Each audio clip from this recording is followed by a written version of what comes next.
From Pacifica, this is Democracy Now! And you have this incredible charade taking place, which the world is looking at with utter astonishment. Poor, miserable people, families, mothers, children, fleeing from terror and repression for which we're responsible. And in reaction, they're sending thousands of troops to the border. As President Trump escalates his attacks against Central American migrants ahead of the midterm elections, we'll speak with the world-renowned dissident and linguist Noam Chomsky about U.S. foreign policy in Central America and Saturday's deadly Pittsburgh synagogue attack. What we're now seeing is a revival of hate, anger, fear, much of it encouraged by the rhetorical excesses of the leadership. Plus, we'll speak with the comedian and actress Ilana Glazer of Broad City fame. Last night, she was forced to cancel an event at a Brooklyn synagogue after a vandal scrawled, "Jew better be ready," and "End is now," among other anti-Semitic and racist graffiti on the building's walls. For coming tonight, we have a situation that's not presenting any immediate danger, but there were hateful anti-Semitic scrawled all over the space today, very recently, within the past couple hours, so we don't feel safe.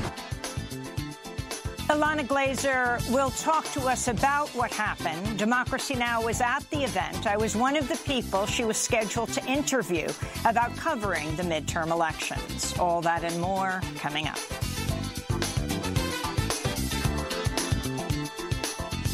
Welcome to Democracy Now!, democracynow.org, The War and Peace Report. I'm Amy Goodman. President Trump is escalating his attacks against Central American migrant caravans making their way to the U.S.-Mexico border, including warning soldiers could shoot migrants for throwing rocks. We're not going to put up with that. They want to throw rocks at our military fights back. We're going to consider it. I told them, consider it a rifle. When they throw rocks like they did at the Mexico military and police, I say, consider it a rifle. President Trump has announced he may send as many as 15,000 troops to the border and indefinitely imprison asylum-seeking families in tent cities. This comes as a new Associated Press investigation has revealed over 56,000 migrants have died or gone missing worldwide over the last 4 years, as migration has surged by nearly 50% since the turn of the century. In Pittsburgh, Pennsylvania, funerals continued Thursday for 3 more victims of Saturday's mass shooting at Pittsburgh's Tree of Life Synagogue, which killed 11 Jewish worshippers. Services were held for husband and wife Sylvan and Bernie Simon and Richard Gottfried. Robert Bowers pleaded not guilty Thursday. He's charged with 44 counts, including murder and hate crimes, over 30 of which could be subject to the death penalty. Bowers is accused of what has been described as the worst anti-Semitic attack in U.S. history. Meanwhile, a fundraising campaign launched by 2 Muslim American groups in the aftermath of the mass shooting has raised over $220,000. The funds are helping families of the victims pay for their funerals. This comes as NBC News is reporting the Trump administration is ending a program that provides grants to groups fighting domestic terrorism. The Countering Violent Extremism Grant Program is run by the Department of Homeland Security and was established under the Obama administration. It supports groups fighting hate groups, including white supremacist, anti-Semitic, and Islamophobic and racist groups. President Trump is reportedly planning on nominating State Department spokesperson Heather Nauert to be the new U.S. ambassador to the United Nations after Nikki Haley's exit at the end of the year. Nauert is a former Fox News host, including for the program Fox and Friends, a favorite of Trump's. She joined the State Department as its spokesperson last year. In environmental news, the world's oceans are warming at a much faster rate than previously thought. That's according to a new report in the journal Nature, which finds that oceans have absorbed 60% more heat during the past 25 years than previous scientific estimates. Scientists say this will result in accelerated global warming as the heat is released into the atmosphere, making the target of holding global temperature rise below 1.5 degrees Celsius or 2.7 degrees Fahrenheit even more difficult to achieve unless urgent global action is taken. The Washington Post is reporting Saudi Crown Prince Mohammed bin Salman tried to slander slain Saudi journalist Jamal Khashoggi, falsely claiming the journalist was a member of the Muslim Brotherhood during a call with National Security Advisor John Bolton and White House Senior Advisor Jared Kushner in the days after Khashoggi's disappearance. The Muslim Brotherhood is classified by Saudi Arabia as a terrorist organization. Khashoggi was not a formal member of the Muslim Brotherhood. Today marks 1 month since Washington Post columnist Jamal Khashoggi walked into the Saudi consulate in Istanbul and was assassinated. In news on Latin America, National Security Advisor John Bolton announced new sanctions on Venezuela and Cuba at a talk in Miami on Thursday, also singling out Nicaragua for possible future sanctions. He also praised far-right, newly elected Brazilian President Jair Bolsonaro as a positive sign for the future of the region. Meanwhile, the UN General Assembly overwhelmingly adopted Thursday its 27th annual resolution calling for an end to the U.S. economic embargo on Cuba. Both the United States and Israel voted no on the resolution. And in Brazil, far-right leader, President-elect Jair Bolsonaro, has confirmed that Sergio Moro, the crusading judge who convicted former President Luiz Inácio Lula da Silva of corruption, will become his justice minister. After headlines, we'll speak with renowned dissident, professor and author Noam Chomsky about Latin America and more. In Nigeria, suspected members of Boko Haram attacked 2 villages and a camp for internally displaced people in northeast Nigeria Wednesday, killing at least 15 people. Boko Haram has killed over 20,000 people and kidnapped thousands more since 2009. On Thursday, Google workers around the world walked out to protest the company's handling of sexual harassment and abuse. Democracy Now! Spoke with New York City Google employee and protester Dema Rodriguez. We have decided that enough is enough is enough because everybody who works at Google has busted their backs, their lives, have sacrificed, have worked, have gotten the grades, have shown up in order to be the best at what they do. And it is unacceptable. It is absolutely disgusting that anyone thinks that you can be less than exceptional, and worse than that, you can be negligent about sexual assault, sexual harassment, abuse of power, inequities across every pillar that we have to no consequence. We will bring the consequences. The protests came 1 week after the New York Times published a damning report detailing sexual misconduct at Google. A number of high-level male executives accused of sexual harassment and sexual assault have received millions in exit packages from Google. In election news, Oprah Winfrey joined Democratic gubernatorial candidate Stacey Abrams on the campaign trail in Marietta, Georgia, Thursday, days before the midterm elections in one of the country's most talked-about races.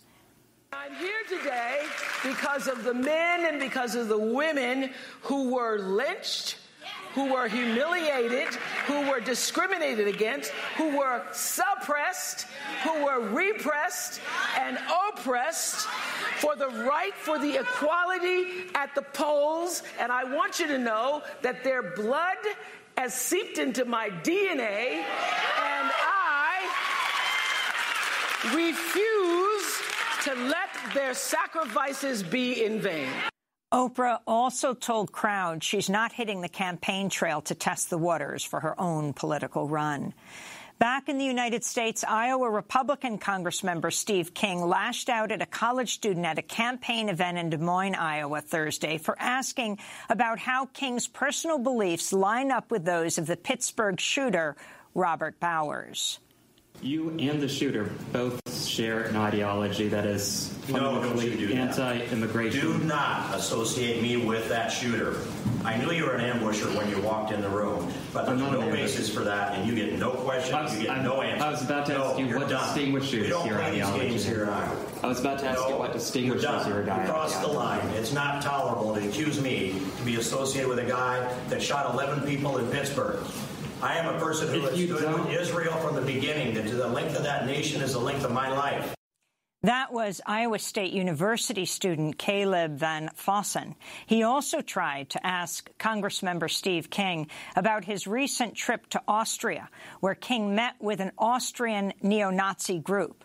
Earlier this week, the head of the National Republican Congressional Committee blasted King for his white supremacist ties, and corporate supporters of King, including Intel, Land O'Lakes, and Purina Pet Care, announced they would no longer fund King's campaigns. King is up for re-election, is polling just 1 point ahead of his Democratic challenger, J.D. Scholten, in a district that Trump won in 2016 by a 27% margin.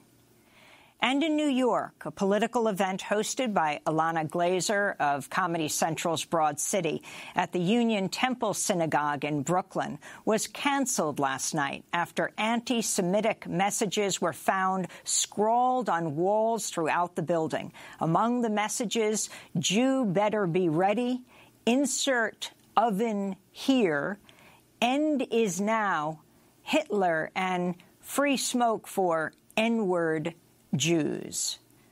The N-word was written out.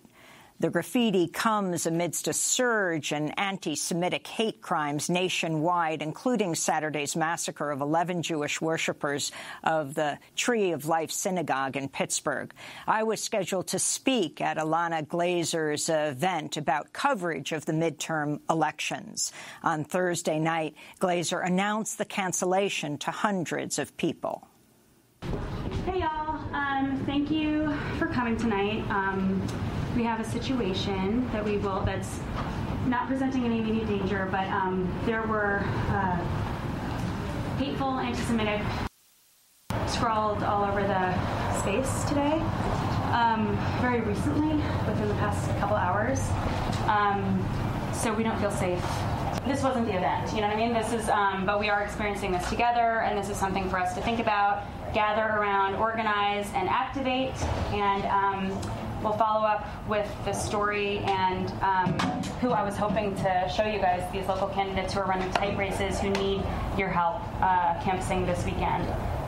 The Union Temple Synagogue in Brooklyn hosts outside events frequently, including an upcoming event commemorating the anniversary of Kristallnacht, the night of broken glass, November 10th, 1938, when the glass of Jewish stores was smashed throughout Germany.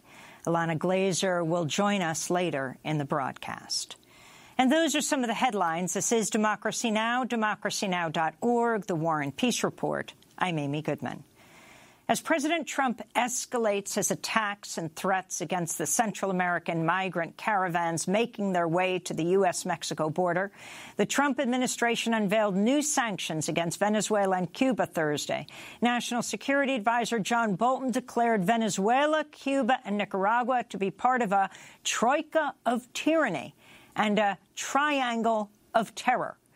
Bolton was speaking in Miami, Florida.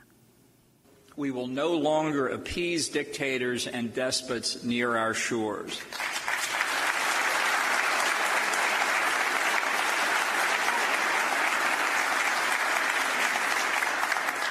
We will not reward firing squads, torturers, and murderers.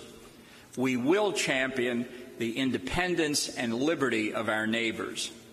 And this president and his entire administration will stand with the freedom fighters.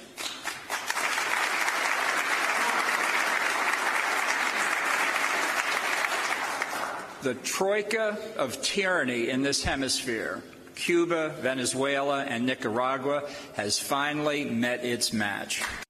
As John Bolton spoke in Miami on Thursday, Democracy Now!'s Nermeen Sheikh and I spoke with the world-renowned professor, linguist, and dissident Noam Chomsky. He joined us from Tucson, Arizona, where he now teaches at the University of Arizona. Noam Chomsky is also Institute Professor Emeritus at the Massachusetts Institute of Technology, where he's taught for more than 50 years. His recent books include Global Discontents, Conversations on the Rising Threats to Democracy, Who Rules the World, and Requiem for the American Dream, the 10 Principles of Concentration, Wealth, and Power.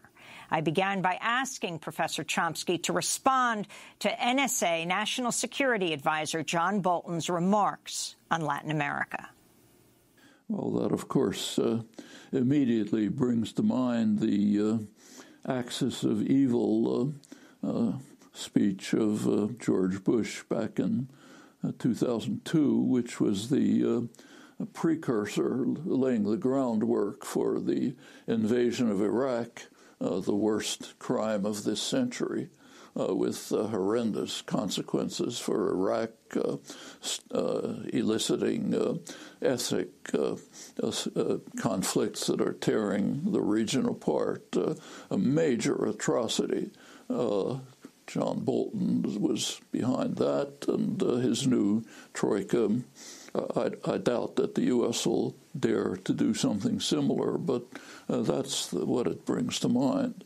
It's kind of interesting to see this hysterical raving alongside of another astonishing propaganda campaign that Bolton and his colleagues are carrying out with regard to the caravan of poor and miserable people fleeing from severe oppression, violence, terror, extreme poverty from 3 countries: Honduras, mainly Honduras, secondarily Guatemala, thirdly El Salvador, not Nicaragua, incidentally. 3 countries that have been under harsh U.S. domination way back, but particularly since the 1980s, when Reagan's terror wars devastated particularly El Salvador and Guatemala, secondarily Honduras. Nicaragua was attacked by Reagan, of course, but Nicaragua was the one country which had an army to defend the population. In the other countries, the army were the state terrorists backed by the United States. The most extreme source of migrants right now is Honduras. Why Honduras? Well, it was always bitterly oppressed, but in 2009, Honduras had a mildly reformist president, Mel Zelaya. The Honduran powerful, rich elite couldn't tolerate that. A military coup took place, expelled him from the country. It was harshly condemned all through the hemisphere, with one notable exception, the United States. The Obama administration refused to call it a military coup, because if they had, they would have been compelled by law to withdraw military funding from the military regime, which was imposing a regime of brutal terror. Honduras became the murder capital of the world. A fraudulent election took place under the military junta, again harshly condemned all over the hemisphere, most of the world, but not by the United States. Obama administration praised Honduras for carrying out an election, moving towards democracy, and so on. Now people are fleeing from the misery and horrors for which we are responsible. And you have this incredible charade taking place, which the world is looking at with utter astonishment. Poor, miserable people, families, mothers, children, fleeing from terror and repression for which we're responsible. And in reaction, they're sending thousands of troops to the border. The troops being sent to the border outnumber the children who are fleeing. And with a remarkable PR campaign, they're frightening much of the country into believing that we're just on the verge of an invasion by Middle Eastern terrorists funded by George Soros, so on and so forth. I mean, it's all kind of reminiscent of something that happened 30 years ago. You may recall in 1985, Ronald Reagan strapped on his cowboy boots and got in front of television, called a national emergency because the Nicaraguan army was 2 days' march from Harlingen, Texas, just about to overwhelm and destroy us. And it worked. I mean, this spectacle is almost indescribable, even apart from noticing where they're coming from, the countries that we have crucially been involved in destroying. It's the ability to carry this off repeatedly is quite an amazing commentary on much of the popular culture, but the troika are just like the axis of evil, are those who just don't obey U.S. orders. Colombia, for example, has the worst human rights record in the hemisphere for years, but they're not part of the troika of tyranny. All of this rings very familiar bells. It's been a long-standing element of the U.S. propaganda system mostly on the far right, but not only, which goes way back, and which is a kind of pathological feature of the dominant political culture that should be understood, analyzed, and dismantled. World-renowned professor, linguist, and dissident Noam Chomsky.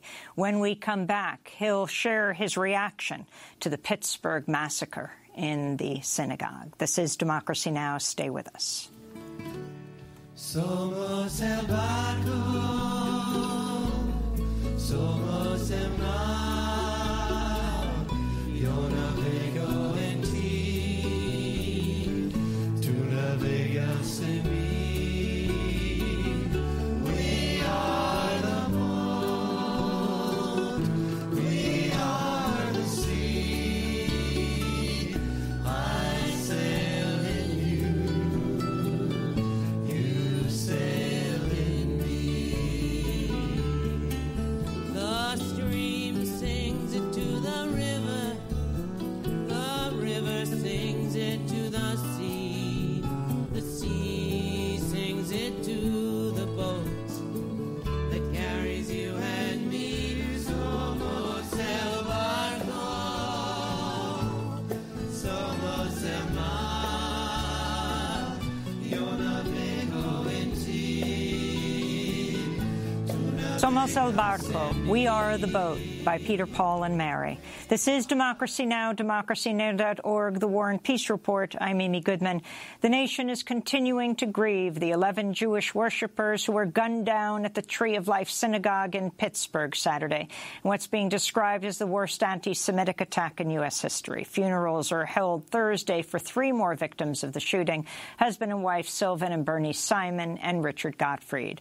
Robert Bowers, who's accused of the mass shooting, pleaded not guilty Thursday. He's charged with 44 counts, including murder and hate crimes, over 30 of which could be subject to the death penalty. Bowers has a history of posting anti-Semitic and xenophobic content and was posting on the far-right social media site Gab until just before the shooting.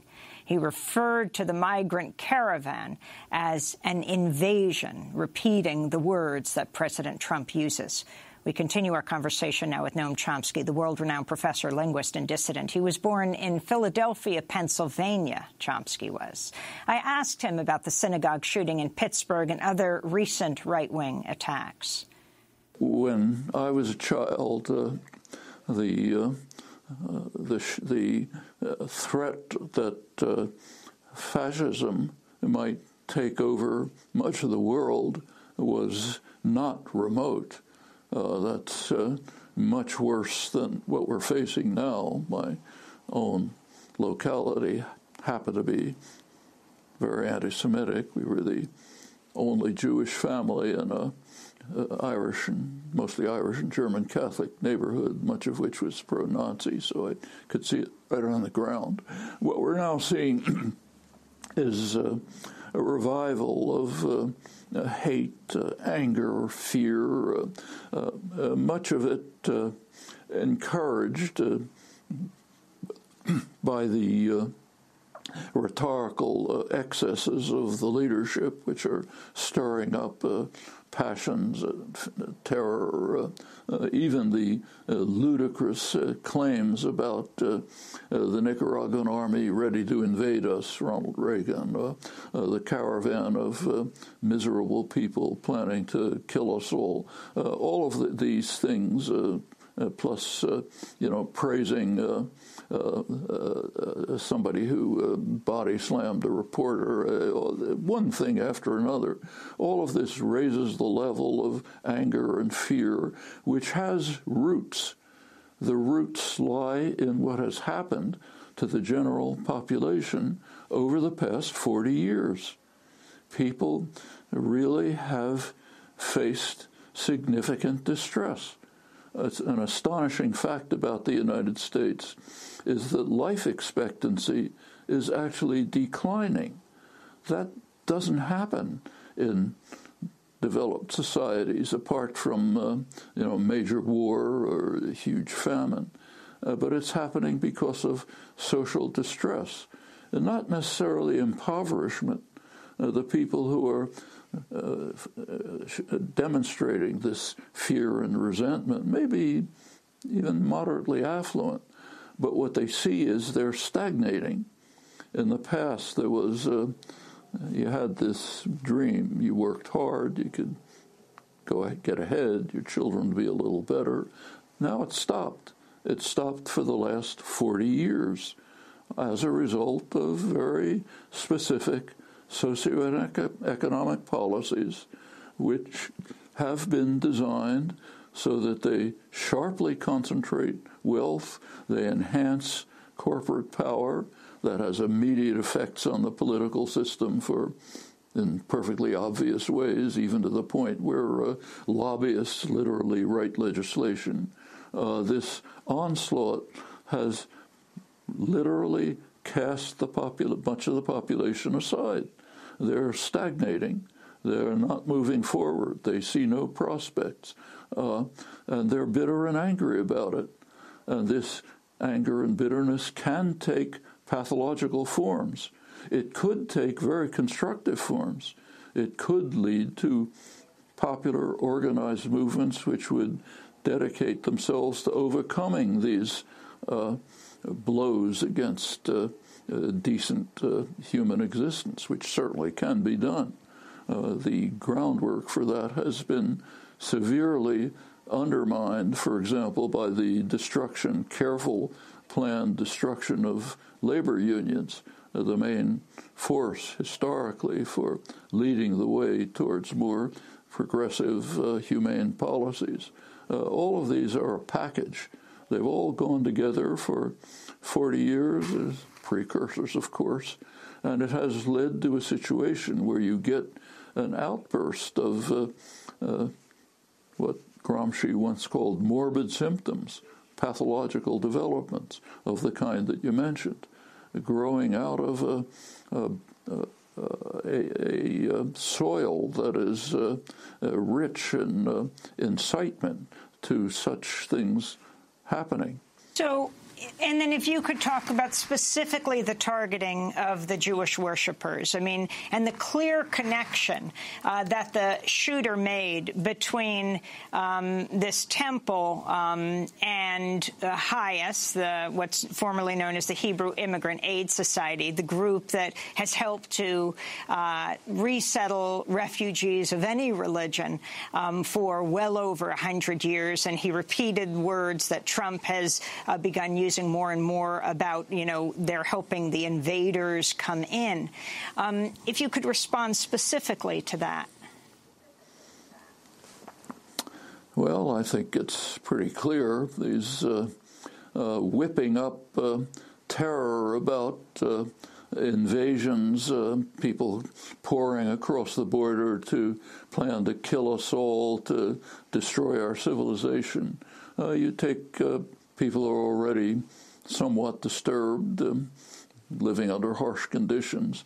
This can incite them to acts of extreme violence against targets like the Jewish temple. All the anti-Semitic tropes are pointing in that direction, but most also against Afro-Americans,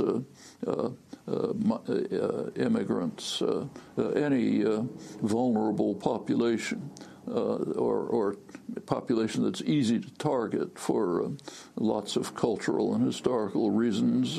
All this amplified by the loudspeaker up in the White House and his minions, who are doing what they can to terrorize the population, create the conditions under which you can get something like the attack on the synagogue. So I wanted to turn then to a clip of the Israeli ambassador to the United States, Ron Dermer, who was interviewed by Eman Moildeen on MSNBC on Sunday. So it was soon after the Pittsburgh synagogue massacre.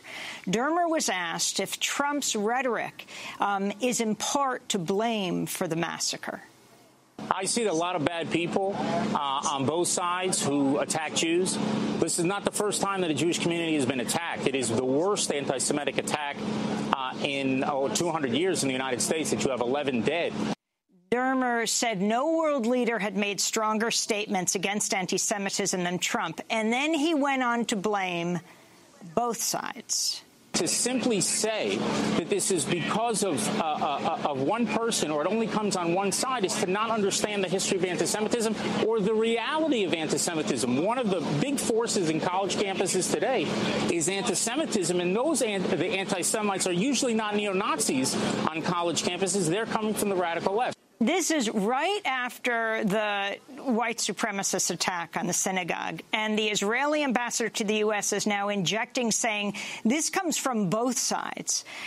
If you could respond to this, interestingly, 2 days later, when Trump and his family went to Pittsburgh, and this is pointed out in the New York Times, the only public official standing there to greet him was Israel's ambassador to the United States, Ron Dermer.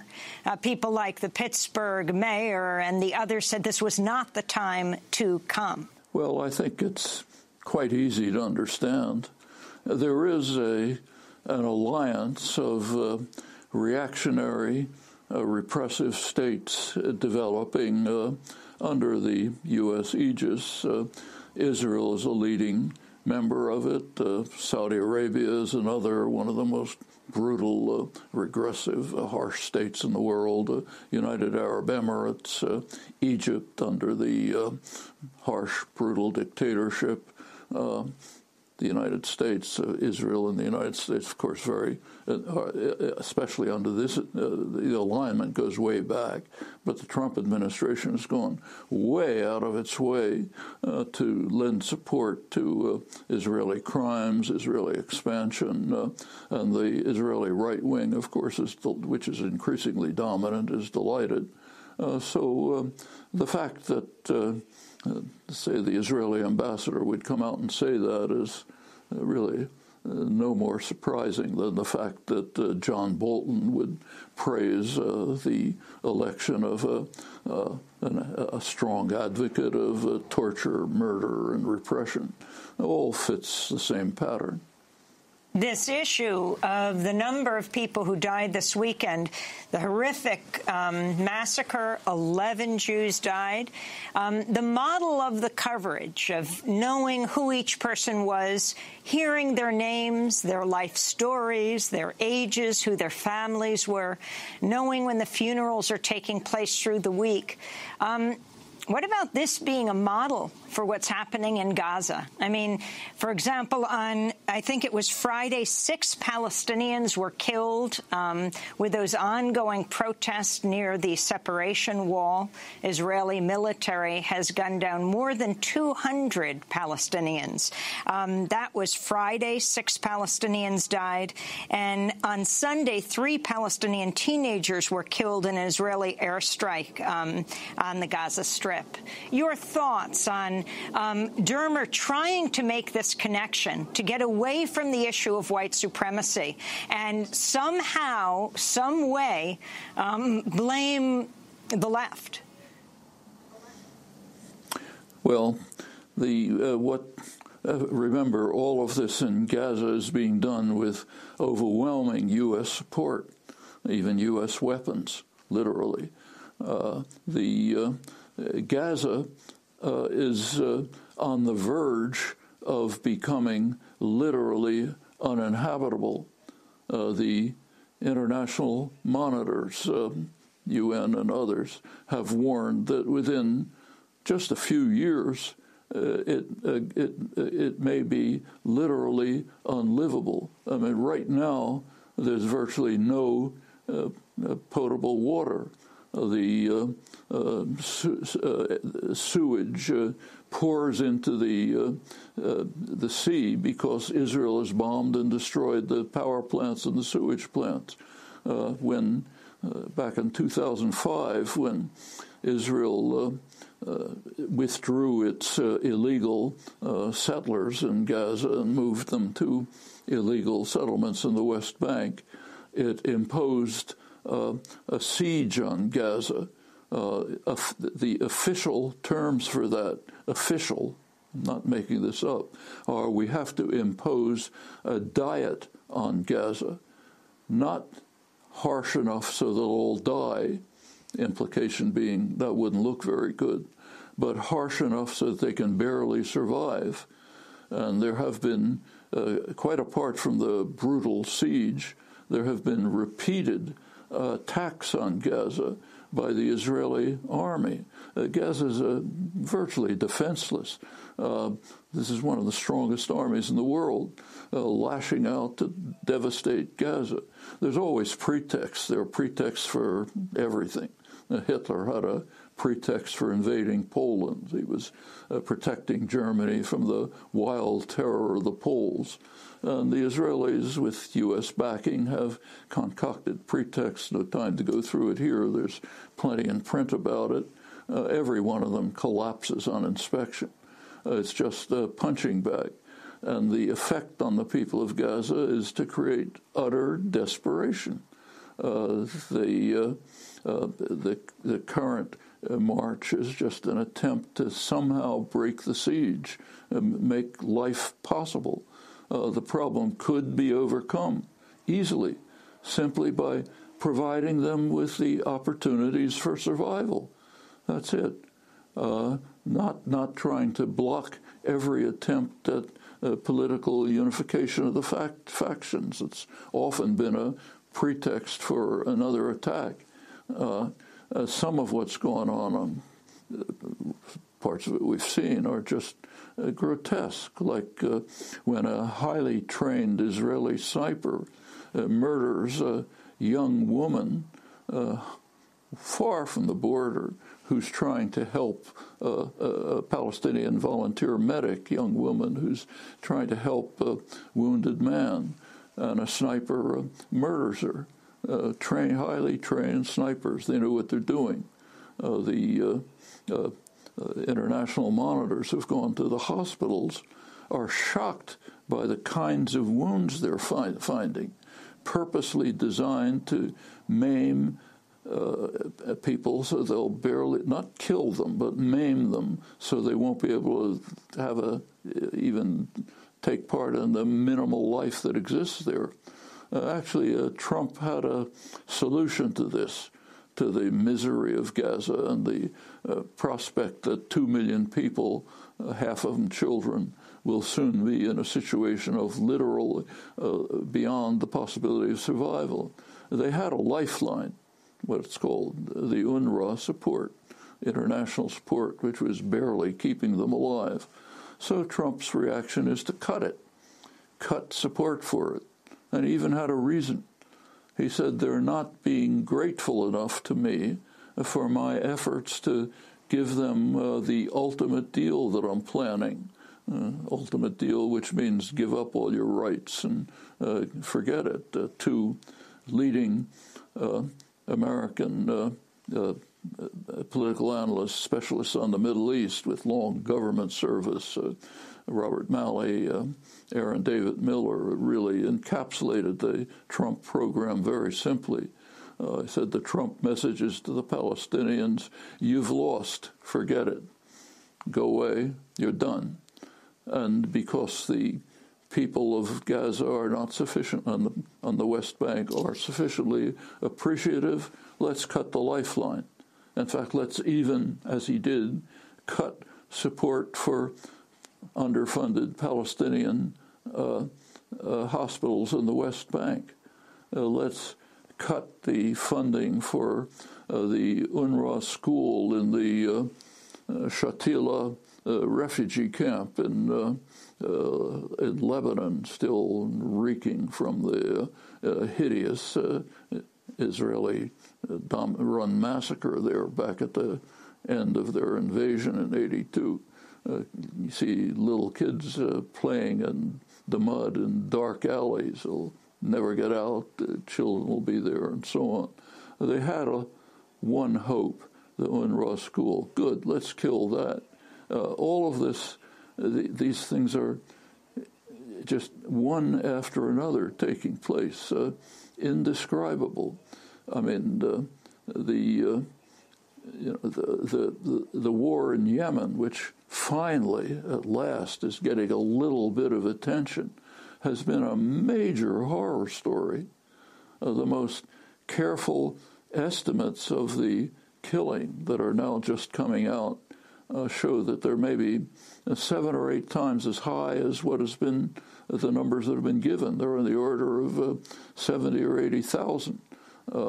The analysis of these Saudi Emirate programs, a long study that came out of the Fletcher School of International Diplomacy at Tufts University recently, showed quite persuasively that the policies of the attackers are aimed at destroying the food supplies, making sure the population starves to death. They're also trying to close the port through which some supplies come. All of this is fully backed by the United States. U.S. and Britain secondarily supply the arms. The U.S. supplies the intelligence for the Saudi Air Force, which is carrying out massive atrocities. All of these things are happening. For years, they've been barely discussed. Now, finally, you're seeing pictures on the front page of starving Yemeni children.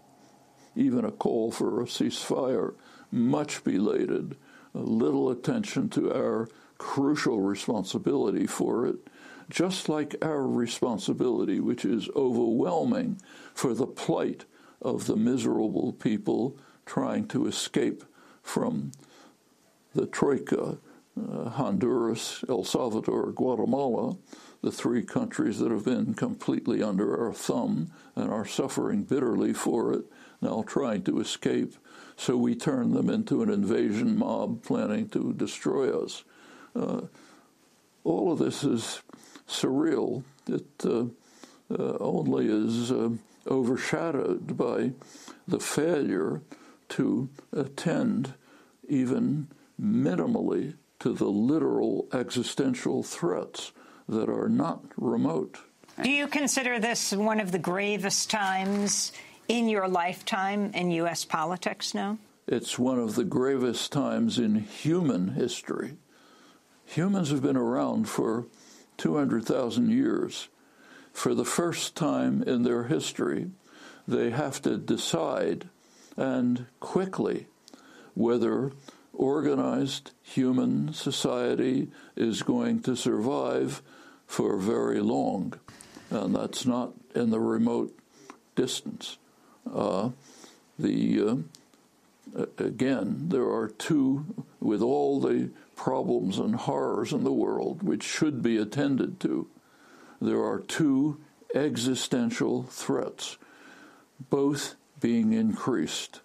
One is the threat of nuclear war, which is terminal.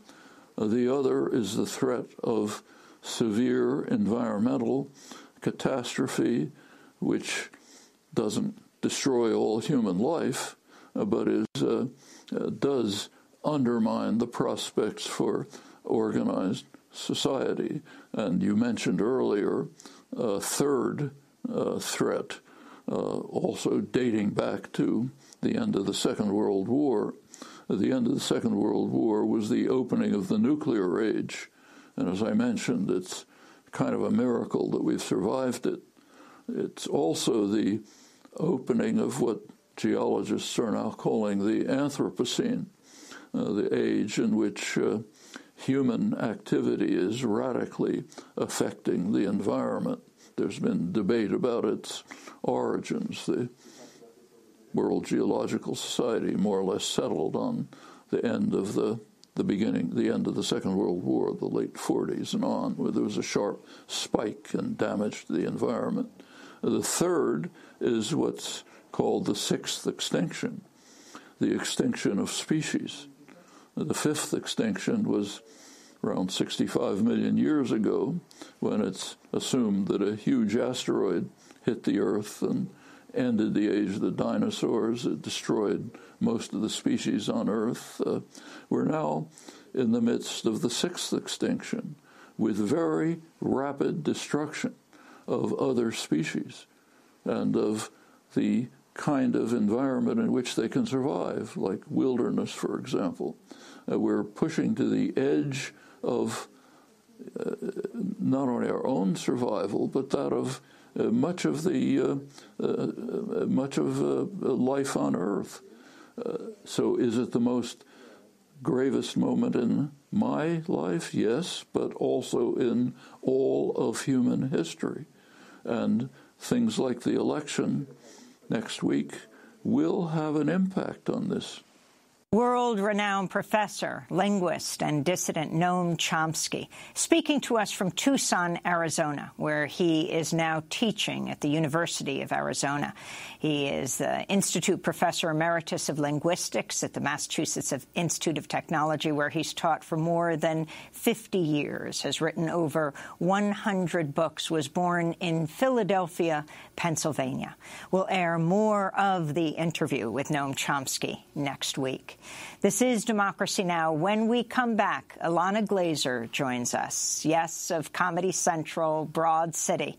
But she'll be talking about serious things right now. She'll be talking about what happened last night, an event she had planned for a Brooklyn synagogue, where she was going to be talking about politics before the midterms. The event had to be canceled because of anti-Semitic and racist graffiti that was scrawled just before the event around the synagogue. Stay with us. I've got to know, yes, I've got to know, friend.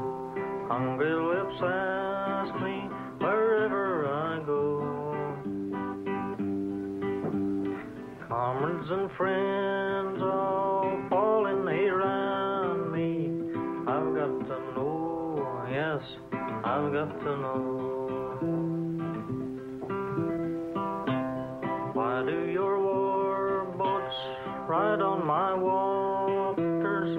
Why do your death bombs fall down from my skies? Tell me, why do you burn my farm and my town down? I've got to know, friend, I've got to know. I've got to know, yes, I've got to know, friend. Hungry lips ask me wherever I go. I've Got to Know by Woody Guthrie. This is Democracy Now!, democracynow.org, the War and Peace Report. I'm Amy Goodman. We end today's show here in New York City, where a political event hosted by Ilana Glazer of Comedy Central's Broad City at the Union Temple Synagogue in Prospect Heights, Brooklyn, was canceled Thursday night after anti-Semitic and racist messages were found scrawled across walls throughout the building just before the event was to begin. Among the messages were, "Jew better be ready," "Insert oven here." Another said, as we walk through the halls, "End is now." Hitler. Another scrawled, "Free smoke for N-word Jews," and N-word was written out. And then there was one that said FPEEPR with what looked like a Puerto Rican flag. The graffiti comes amidst a surge in anti-Semitic hate crimes nationwide, including Saturday's massacre of 11 Jewish worshippers at the Tree of Life Synagogue in Pittsburgh. I was scheduled to speak at Ilana Glazer's event last night to talk about coverage of the midterm elections and the coverage of grassroots movements leading up to it. On Thursday night, Ilana Glazer, after careful consideration, after looking at the graffiti, announced to the crowd of hundreds of people that she was canceling the event. For coming tonight, we have a situation that's not presenting any immediate danger, but there were hateful anti-Semitic scrawled all over the space today, very recently, within the past couple hours, so we don't feel safe. The Union Temple Synagogue in Brooklyn hosts outside events frequently, including an upcoming event next week commemorating the anniversary of Kristallnacht. That's the Night of Broken Glass, November 10th, 1938, when the glass of Jewish stores was smashed throughout Germany. Well, for more, we're joined here in our New York studio by Ilana Glazer, co-creator and star of the hit Comedy Central show Broad City. Welcome to Democracy Now!, Ilana. Hi, Amy. Thanks for having me. Well, it wasn't just a few hours ago that we were together last night at the synagogue. You were just about to hold this event, which you were really excited about, but then you got word what was scrawled through the stairwells and halls of the synagogue. Yeah, so these Generator events, Generator is an online movement to encourage people to use their Instagram to talk about how policy affects their everyday lives and humanize policy. And then these live events, I've been interviewing politicians and activists to sort of hear and compare about how they both work for the people. This week started and ended with white supremacy kind of ruining our programming. Last night was very it was hard to tell, and every time we started talking about like what it could be, it just was like, no, we can't. I can't put these 200 people who came to listen in a safe space. I can't put them in that danger. We just walked outside the green room, and we saw right by the all-gender bathroom the words scrawled kind of with magic marker, and it said insert, but it left out the N, insert oven here. Mm-hmm. Yeah, and it was all. What was scary was that it was all over the building, and then the cops were kind of searching the building. It was too freaky. It was too freaky to hold it. And there are a number of events in the building. And very interestingly, as we went outside, and hundreds of really disappointed people who were really galvanized for the midterm elections, I saw a sign outside, which we'll talk about in a second, that has to do with an event dealing with what happened back in 1939. But talk about, when you talk about the Generator series, what you mean. So the Generator series is an in-person gathering of people who are part of this online community, who are willing to share part of their platform, because all of us have a platform now, with to discuss how policy affects, how the government affects their everyday lives. It feels so amorphous or philosophical until we hear about it, affecting people's bodies, women's bodies, brown bodies, black bodies. And And, I think that we talk a lot in Generator about, like, not discussing politics growing up in the 90s. Don't talk about politics was like a phrase on the tip of everyone's tongue. And I think that's what's gotten us here today with this divisive country and this divisive political landscape and this sort of representation of a president, but it's not really someone who's come up and understands policy and understands history or law. So it was interesting last night that it's like, rather than sharing your story, we lived through a story. We lived through a safe, physically benign version of a white supremacist act. And I had 4 events scheduled this week, and in the first event, this candidate had to pull out because I called his opponent a white supremacist on Instagram. He had to pull out. And I totally understood, and I had this, like, ideological crossroads, like, did I do the wrong thing? But that was my view. And that silenced this candidate, Perry Gershon, from coming. And last night, I was, like, so ready. I have these beautiful, bright people ready to go, ready to canvass, ready to do, I intended to point people in the community to canvass, to knock on doors and change the local elections, to win, to help progressive candidates who stand for human rights politics to win. In New York and Long Island. That's right. And I'm from Long Island, so it just has been, like, personal. And I've been in New York for the city for 13 years, so I just was very excited to point people in the right direction. And we saw, as a community, the Generator community, we saw how white supremacy silences those politics and halts that action. People might be surprised to hear you talking so seriously, who are big fans of yours for Broad City. And, of course, you're a stand-up comic. Yeah. Well, the Generator series has been funny because rather than stand-up, like, what's the context here? The context is I'm coming to see Ilana Glazer do stand-up. But with Generator, it's like the stakes are so high that the contrast of serious and comedy is so much greater. And there's actually a different kind of comedy that happens at Generator. But, yeah, I'm passionate about... But, of course, last night there was not much humor. No, that was scary. That was actually just straight up scary. And, with the mass shooting last week... it was, like, already eerie to be having these events in a synagogue. But, our president's words and our politicians' words who stand for white supremacy, who stand for violence and aggression, like, these words turn into action so quickly. We're seeing that happen now, and especially with no common sense gun laws, that action can be serious very quickly.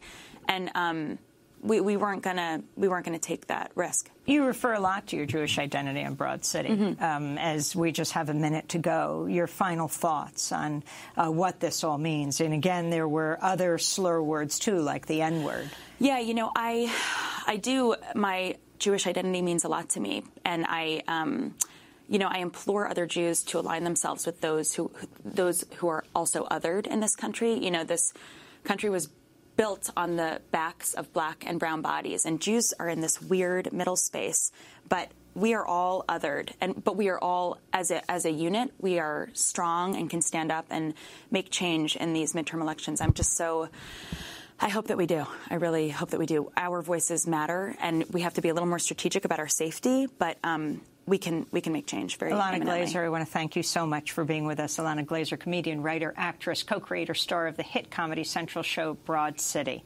You can go to our website to see the images at democracynow.org. A very fond farewell to our dear producer, Laura Gottesdiener. I have no words. Thank you so much for all of your contributions here over these years. Democracy Now! Is produced by Mike Burke, Dina Guzder, Laura Gottesdiener, Nermin Sheikh, Carla Wills, Tammy Warnoff. I'm Amy Goodman. Thanks so much for joining us.